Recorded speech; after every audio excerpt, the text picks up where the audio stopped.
Senhores, então dando continuidade aqui ao nosso terceiro e último bloco, né? Adiantamos um pouquinho lá sobre as condições da ação, né?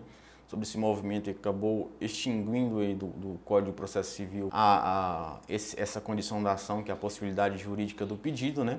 Hoje nós temos então, na verdade, apenas, né, a legitimidade e o interesse de agir, que acabou aí absorvendo a possibilidade jurídica do pedido. Então, vamos aqui na tela para a gente entender um pouquinho melhor. O direito de acesso à justiça ele é incondicionado, né? Independe do preenchimento de qualquer condição. Aqui nós estamos falando de ação, né, em sentido amplo, assegurado constitucionalmente. A todos assegurado em qualquer circunstância, mas nem sempre haverá direito a uma resposta de mérito. Aqui também diante daquela discussão sobre a teoria abstrativista, né, e sobre a teoria concretista. Nós já sabemos que se adota a teoria abstrativista eclética, né? Para tanto, é preciso preencher determinadas condições que quem não as preencher não terá o direito de ação em sentido estrito, mas tão somente em sentido amplo, né? Ele receberá uma resposta do judiciário, mas não de mérito. Aqui não haverá ação em sentido estrito de acordo com a teoria, né, abstrativista eclética. Ele será carecedor de ação. Por quê? Ora, a finalidade da jurisdição é permitir que o Poder Judiciário se pronuncie sobre a tutela postulada, concedendo ou não. Mas para isso é necessário um processo, muitas vezes longo e dispendioso. A ação em sentido estrito aparece, portanto, como um direito condicionado, né? A qualquer tempo que verifique a falta das condições, o juiz extinguirá o processo, interrompendo seu curso natural, sem apreciar o que foi pedido, sem examinar o mérito. Aqui, então, nós estamos vendo o princípio da ação apenas em sentido amplo, conforme resguardado pela Constituição. O processo não terá alcançado o seu objetivo, o interesse do processo, né, da ação em sentido estrito é sempre uma decisão, uma resposta de mérito, né? Sempre que for proferida sentença de extinção do processo sem resolução do mérito por carência de ação, não terá havido, segundo a teoria eclética, a ação no sentido estrito da palavra, ação em sentido processual. O que terá havido então? Poderia dizer é que foi exercido o direito de acesso à justiça, o direito de ação em sentido amplo. Então nós já falamos aqui diversas vezes, né, sobre isso, que na verdade nós temos dois direitos de ação, um em sentido, né, amplo, resguardado aqui pela própria Constituição Federal, quando vai dizer pelo princípio da inafastabilidade da jurisdição, do Poder Judiciário, que nenhuma lesão, ameaça de lesão, né, deixará de ser apreciada pelo Poder Judiciário, mas nós também temos uma ação em sentido estrito. E segundo a teoria eclética, né, abstratista eclética, ela vai dizer que ao ingressar com a ação, né, tem as condições da ação que nós já sabemos e vamos estudar ainda sobre cada uma delas, né? Na verdade, que a legitimidade da parte ou a de causa e o interesse de agir, possibilidade jurídica do pedido hoje faz parte, né, do próprio interesse de agir, e que a ação em sentido estrito ela só vai acontecer quando tiver uma resposta de mérito.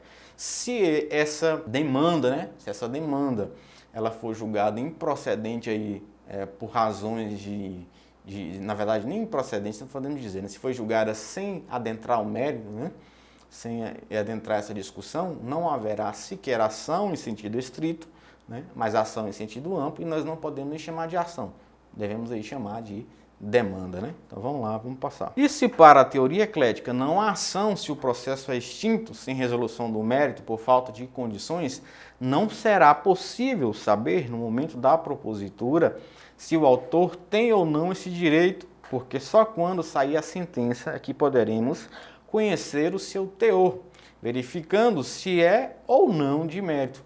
Por isso, não é tecnicamente preciso dizer que foi proposta a ação. O mais correto é dizer que foi ajuizada uma demanda, palavra empregada aqui como sinônima de pretensão veiculada na petição inicial. Então, como nós já adiantamos aqui, né, há essa discussão e o termo técnico, o termo correto é, na verdade, né, no início, vou propor uma demanda. Por quê? Segundo a teoria, né, abstratista, eclética, somente ao final, com a resposta de mérito, é que nós vamos poder definir se houve uma ação em sentido estrito ou uma ação em sentido amplo, apenas o direito constitucional resguardado. Se foi uma sentença julgada como carecedor de ação, sem entrar no mérito da questão, vai ser a ação em sentido amplo e deve ser chamado de demanda.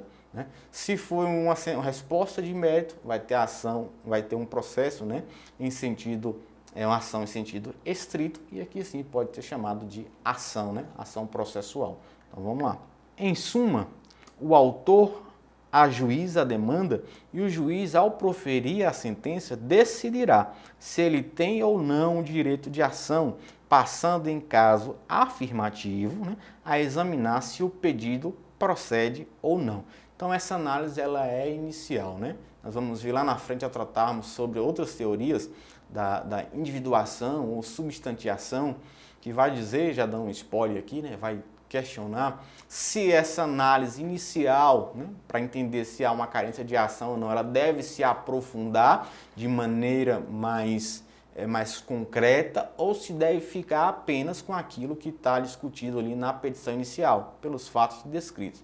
O que, na verdade, hoje, que tem estabelecido que essa análise ela deve ser feita de forma superficial. Por quê?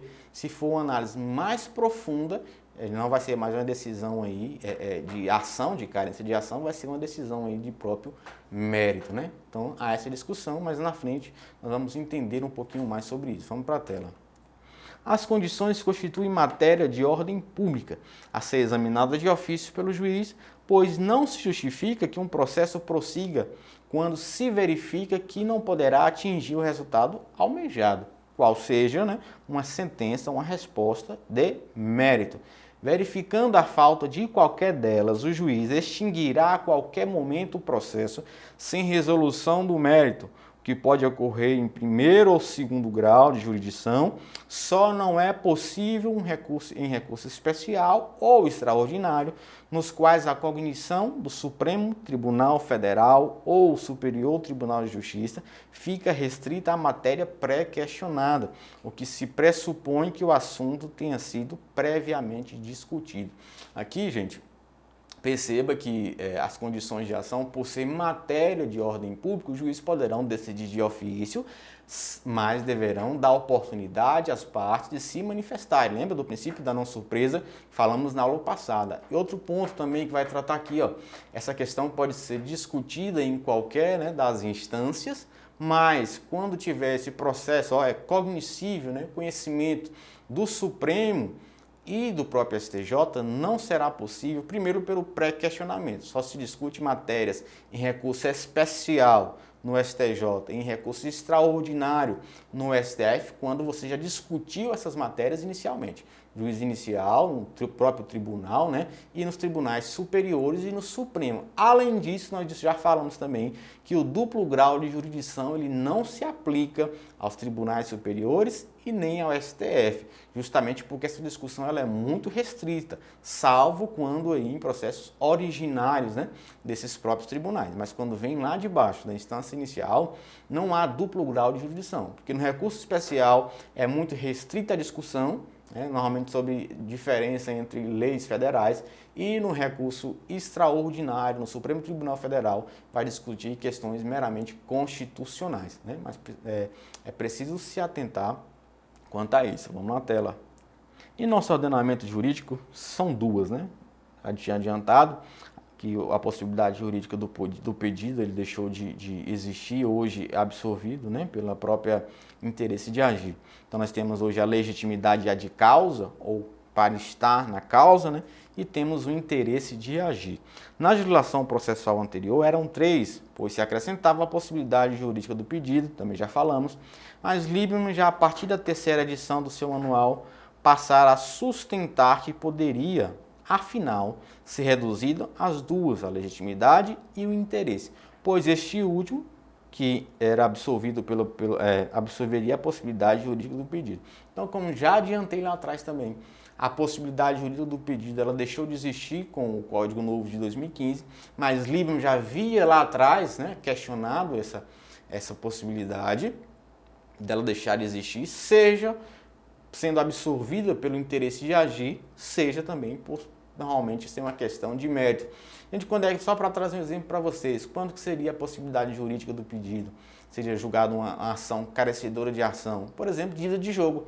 O Código Civil diz que as dívidas de jogo não poderão ser cobradas, né, judicialmente. Então, se é uma dívida de jogo, sequer há o interesse de agir.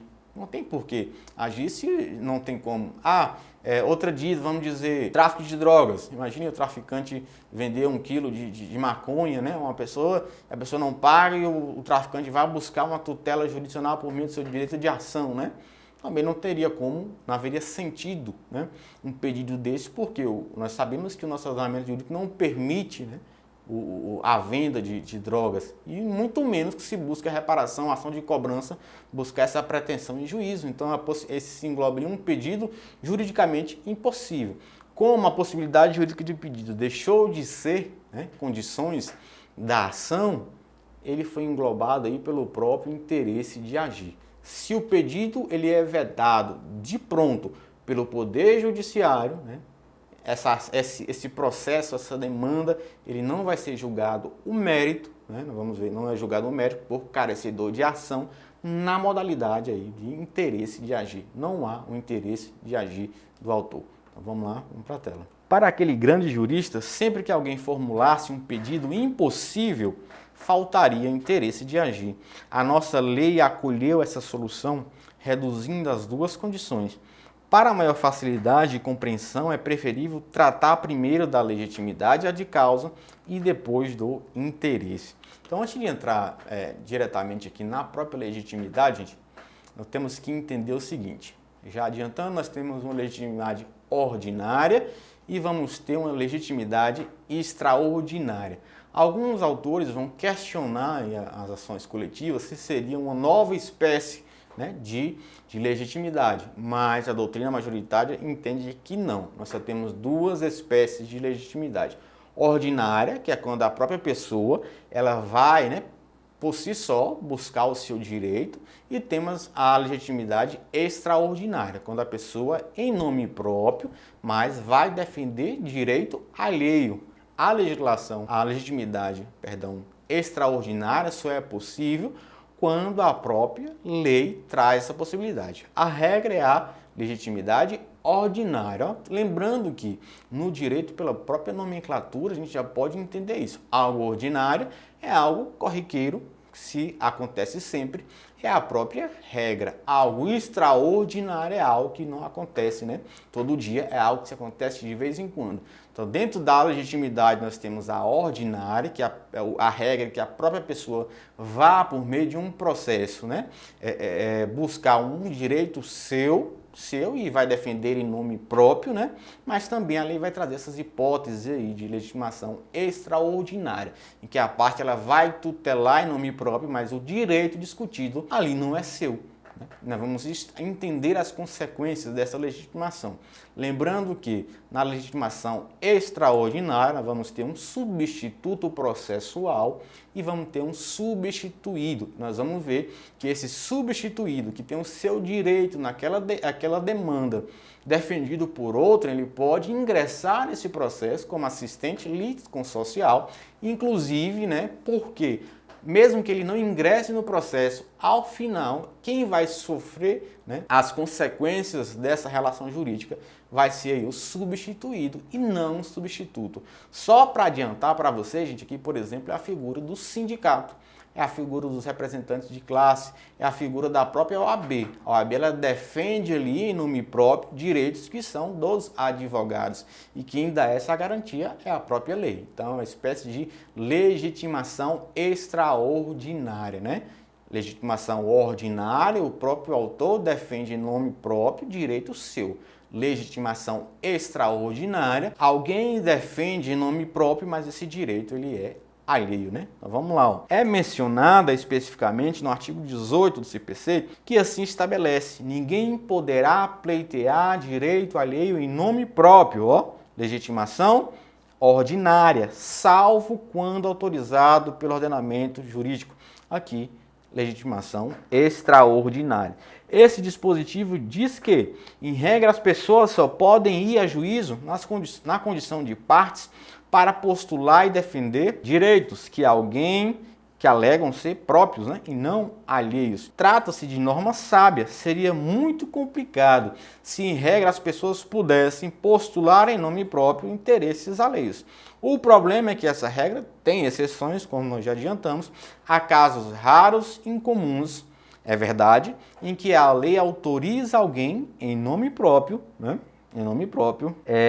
ir a juízo para postular ou defender direito alheio. Isso poderá ocorrer se houver autorização do ordenamento jurídico. Então vamos lá. Podemos concluir que, no que concerne à legitimidade, existem dois grandes campos no processo. O da normalidade, e aqui como já adiantei para vocês que vai ser a legitimação ordinária, né, em que as pessoas figuram em juízo na condição de partes em defesa dos interesses e direitos que alegam ser próprios, sendo o que ocorre na imensa maioria dos processos. A esse tipo de legitimidade, a comum, dá-se o nome de ordinária e o da anormalidade, naquelas hipóteses em que uma pessoa X poderá ser autorizada a figurar em juízo em nome próprio, na condição de parte, mas vai ser em defesa de interesses de outra pessoa.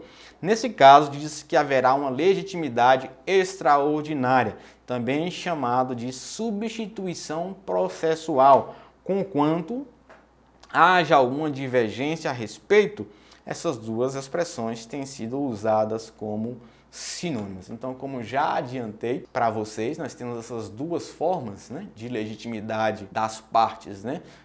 A ordinária, quando a pessoa ela tem um direito seu e aqui ela mesma vai defender isso em juízo, e a extraordinária, quando é uma pessoa estabelecida pela lei para defender um direito que não é seu. E nessa hipótese poderá o substituído, né, o detentor do direito material, participar daquele processo também, na figura de assistente litisconsorcial. Né? Uma questão aqui, gente, só para que possa entender. Um exemplo, como eu falei que na legitimação extraordinária, né, são entidades de classe, sindicatos, OAB, né, dentre outras, poderão defender o direito de dos membros, né, dos filiados em juízo aí. Isso é um exemplo de legitimação extraordinária. Há um ponto específico aqui que é a diferença entre representação e substituição. A representação, e que pese alguém estar em juízo, aqui nós podemos levar em consideração, por exemplo, a figura do incapaz, quando a mãe vai lá tutelar, vai lá buscar, né, por meio de uma demanda, o direito de alimentos, ali não é substituição processual, ali é uma representação, ali é uma legitimação ordinária. Ela está pleiteando um direito, né? O próprio autor, a criança, é quem está pleiteando. Por ser incapaz, por ser menor de idade, por não ter essa capacidade plena, né? A mãe estará ali representando, mas não se trata de legitimação extraordinária, mas sim ordinária. É como se fosse o próprio menor estando em juízo e discutindo um direito seu, mas ele é representado por sua mãe, né? Em razão das suas características, né? Diferentemente da substituição. Isso aqui não é substituição processual, aqui é apenas uma representação. Vamos lá na tela então. Não se pode confundir legitimidade extraordinária com representação. Imagine-se que o incapaz precise ir a juízo postular um direito, por exemplo, um menor abandonado pelo pai que precisa de alimentos. Ao ajuizar a demanda, ele que figurará como autor e será o demandante. Mas como era incapaz, é preciso que venha representado pela mãe ou por quem tem a sua guarda. O incapaz estará em nome próprio, ele é o autor, defendendo um direito próprio. E aqui, gente, na verdade, mais um adendo é o seguinte. Quando esse menor ele tem menos de 16 anos, nós vamos falar em representante, né? Ele é representado seja pela sua genitora, seja aí por quem tem essa guarda legal. Mas quando estamos falando de um menor que é maior de 16 anos, né, a gente não fala mais em representação. Ele não é representado, ele é assistido, né? A não ser que se ele for maior de 16 anos e ele tenha alguma deficiência, incapacidade possa entender que ele seja incapaz, inválido. Ele continua sendo representado, mas quando ele tem essa capacidade plena e o que vai dificultar ele é só a idade, que ele é acima de 16 anos, mas é menor de 21, nós estamos falando de assistência, ele será assistido. Abaixo de 16 ele será representado. Então, vamos lá, não se pode confundir, né, a legitimidade extraordinária com a representação. Imagine-se que o incapaz precisa ir a juízo, postular um direito, aqui ele vai precisar dessa representação, né, da sua mãe, justamente por esses aspectos que já falei anteriormente. Então, vamos dar continuidade. Então, aqui na tela, né, na legitimidade extraordinária, aquele que figura como parte, ele postula ou defende um direito alheio. É o que ocorre, por exemplo, se a lei autorizar X a uma demanda em nome próprio, mas na defesa de interesses de Y, né? Haverá uma dissociação. Aquele que figura como parte, ele não vai ser titular do direito. Aquele que figura como parte, gente, ele vai ser substituído, né? E aquele que está representando, que está ali à frente no processo, né, ele se chama de substituto, né? Para melhor distinguir os personagens que resultam da legitimidade extraordinária, será melhor nomeá-los. O que figura como parte, sem ser o titular do direito, será chamado de substituto ou substituto processual. E o titular do direito, que não é parte, será denominado de substituído ou substituído processual. Ora, quando for proferida a decisão de mérito, o substituído, que não é parte, acabará sendo atingido de forma mais direta que o próprio substituto, já que é daquele e não deste o direito discutido. Disso resultam consequências processuais muito relevantes. Então, diante dessa constatação, né, nós vamos ter um substituto, que é aquele que vai estar presente na ação, mas discutindo, né, defendendo um direito alheio. Esse é o substituto. Ele não é o detentor do direito, mas ele é apenas defendendo. E temos o substituído, né, que é aquele que é o detentor do direito, mas em regra ele não vai participar do processo. Mas ele pode participar? Pode. Nós vimos que há a possibilidade de ele ingressar no processo aí como assistente, né, litisconsocial, como forma de uma intervenção de terceiros que nós vamos estudar lá na frente. Ele vai participar, gente, até porque as consequências do processo, quem vai sofrer é ele, e não quem está o substituindo. Não vai ser o substituto processual que vai suportar as consequências, vai ser o próprio substituído. Vamos lá. Por exemplo, enquanto se está no campo da legitimidade ordinária, a coisa julgada, ao final, atingirá tão somente as partes, o que é natural e esperado. Mas no campo da legitimidade extraordinária, atingirá não somente aqueles que figuraram como partes no processo, autor e o réu, mas também o substituído processual, que não foi parte, e isso poderia causar perplexidade. Como é possível que alguém que não é parte possa sofrer os efeitos da coisa julgada? É que dele o direito alegado é discutido em juízo, né? É preciso que fique claro, né, que o substituído processual é atingido pela coisa julgada como se parte fosse. Por isso o legislador se preocupou com a sua situação, autorizando que ele ingresse no processo para o auxiliar substituto na qualidade de assistente litisconsocial. Eis aqui a hipótese de cabimento dessa espécie de intervenção de terceiros. Pressupõe a situação de legitimidade extraordinária, porque quem pode ingressar nessa qualidade é aquele que não é parte, mas vai ser atingido pelos efeitos da coisa julgada. Portanto, quem pode entrar no processo como tal é o substituído processual. É preciso que fique claro, o substituído processual é atingido pela coisa julgada como se parte fosse. Por isso, o legislador se preocupou com a sua situação, autorizando que ele ingresse no processo para auxiliar o substituto na qualidade de assistente litisconsensual, lá no parágrafo único do artigo 18 CPC. Então perceba, como já falamos anteriormente, né, que essa discussão de legitimidade extraordinária é alguém que vai a juízo defender um direito que não é seu. Ele está na qualidade ali, né, de autor, mas o direito não é dele. Ele está postulando um direito alheio. E esse outro que está lá atrás, que está vendo o seu direito, né, sendo defendido pelo substituto, ele poderá também ingressar no processo, lembrando que quem está lá é o substituído, quem está no processo figurando como autor é o substituto processual, porque as consequências jurídicas recairão sobre aquele que não faz parte do processo, que é o substituído. Por isso ele tanto pode como deve ingressar no processo, de acordo com o artigo 18, lá no parágrafo 1 do CPC, como assistente litisconsorcial, porque é contra ele que vai acontecer a coisa julgada. Coisa julgada, gente, é quando uma pretensão, né, foi levada a juízo e o Poder Judiciário já decidiu sobre aquela questão de forma definitiva.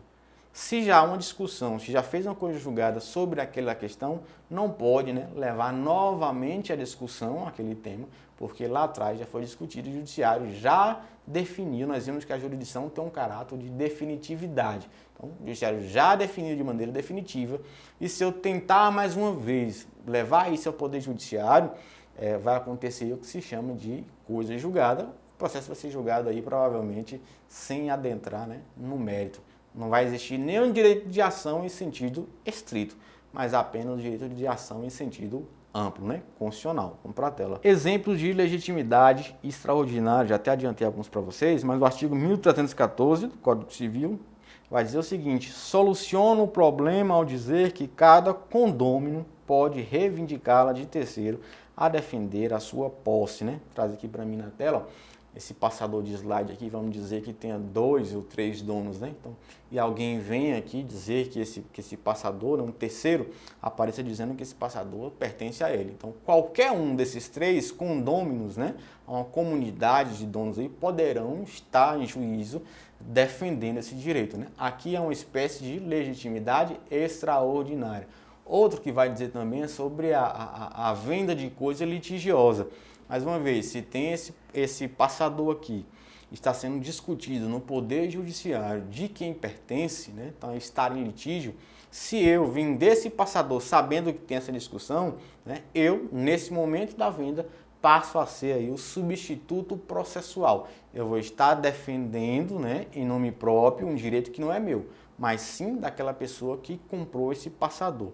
E aqui, o novo comprador ele pode ingressar no processo, né, na qualidade que nós até falamos, de assistente litisconsorcial, porque em que pese ele seja o substituído, quem vai suportar as consequências dessa ação será ele, não será eu, porque eu já vendi esse produto que está em litígio. Ele pode até posteriormente ingressar contra uma ação, né, pedindo aí uma ação contra a minha pessoa, né, porque eu vendi algo que era litigioso, algo que estava aí sob a tutela, né, sobre a discussão do Poder Judiciário. Então nós temos essas hipóteses, além daquelas já tratadas anteriormente, do sindicato, da OAB, né, na própria ação civil pública, na ação popular, em que se discute aí direitos que não são próprios, são de terceiros, né, no interesse público geral, mas é sim legitimação ordinária. Extraordinária, né? Então vamos lá, vamos dar continuidade. Haverá legitimidade extraordinária na qual o réu originário ficará como substituto processual do adquirente, que não é parte, mas o atual interessado na defesa da coisa. Ora, sendo o adquirente substituído processual, é natural que na sentença estenda a ele os efeitos. Se ele quiser ingressar no processo, nós já falamos, né? Ele poderá ingressar como assistente litisconsorcial, porque o direito em que pese ele não faça parte do processo, o direito ali discutido lhe pertence. Os exemplos mencionados permitem detectar a existência de 2 tipos de legitimidade extraordinária, uma exclusiva e uma concorrente. Na primeira, compete exclusivamente ao substituto a condução do processo em que o direito está sendo discutido. Conquanto esse direito seja atribuído ao substituído, ele próprio não pode figurar como parte, podendo, se quiser, intervir como assistente litisconsorcial. Então, nós vamos ter 2 tipos de legitimidade extraordinária. Nós temos a extraordinária exclusiva, né, enquanto o substituto atua sozinho, ele vai atuar como parte, né, sozinho, representando um direito que não é seu, mas ele atua em nome próprio. e aí chama de substituição extraordinária, né, exclusiva. Mas nós vimos que ela também pode estar como concorrente, que é quando o próprio autor do direito, o substituído, ele pode ingressar no processo não como parte, mas como um assistente da parte, né? Um assistente litisconsorcial. E aí nós estamos diante de uma substituição, né? Uma legitimidade extraordinária concorrente. Nós vamos ter o substituído e o substituto, os dois no processo, tá certo? Vamos lá então. Legitimidade extraordinária, interesse coletivo. Aqui na tela ainda, lá atrás, eu já adiantei para vocês que havia uma certa discussão se existiria apenas legitimidade ordinária e extraordinária. E alguns autores entendiam que existia uma terceira hipótese, né, de legitimidade, que seria anômala, estranha, e não se enquadrava nem na ordinária e nem na extraordinária. Lembrando que na ordinária o próprio autor vai estar em juízo defendendo um direito seu, enquanto na extraordinária, que são as exceções, o autor ele não vai estar presente, né? O dono do direito ele não vai estar presente no processo, mas alguém vai estar lá em nome próprio ou defendendo, e a lei vai trazer essas possibilidades, né? Só que nos direitos coletivos, o direito em si, ele não pertence a uma pessoa determinada. Nos direitos coletivos, o meio ambiente, uma sociedade equilibrada, né, vamos assim dizer, não é um direito de uma só pessoa, é um direito da coletividade. Então, esses autores eles entendiam que, por não ser um direito específico de uma pessoa, não se enquadraria em legitimidade ordinária e também não se enquadraria também em legitimidade extraordinária. Então, os casos de ação civil pública, ação de improbidade, por exemplo, administrativa, em que a entidade que está à frente está defendendo o direito do Estado, o interesse público, que é um interesse da coletividade, esses autores entendiam que era uma nova espécie de legitimidade anômala. Mas chegou à conclusão que, na verdade, não é necessária essa distinção e que é, sim, espécie de legitimação extraordinária, em que pese esse autor esteja ali como substituto processual defendendo um direito da coletividade e não de um indivíduo especificamente, é sim uma legitimação extraordinária e nada de se falar em legitimidade anômala, nova espécie aí. Então vamos na tela. Cumpre agora fazer um breve exame da questão da legitimidade nas ações coletivas, né? A enorme controvérsia a respeito, sendo possível identificar três correntes principais.